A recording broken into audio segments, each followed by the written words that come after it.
ជំរាបសួរពុកម៉ែបងប្អូននៅក្នុងវីដេអូនេះខ្ញុំចង់បង្ហាញអំពីសកម្មភាពនៃការរៀបជារបងដែលខ្ញុំធ្វើការជ្រើសរើសនឹងប្រើប្រាស់ប្រភេទឥដ្ឋបុកដូចអ្វីដែលពុកម៉ែបងប្អូនបានឃើញស្រាប់ហើយថាបន្ទាប់ពីក្រុមជាងយើងខ្ញុំបានកាប់គ្រឹះរួចខាងយើងខ្ញុំបានលបឡាយម្សាបន្ទាប់មកយើងយកប្រភេទឥដ្ឋបុកនេះ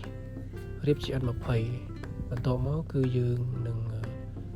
ចាក់ថ្នាំរួចគឺយើងរៀបប្រភេទឥដ្ឋបុកនេះបន្តទៀតរហូតទៅដល់កម្ពស់មួយដែលយើងចង់បានហើយខ្ញុំសូមជម្រាបជូនពុកម៉ែបងប្អូនផងដែរថា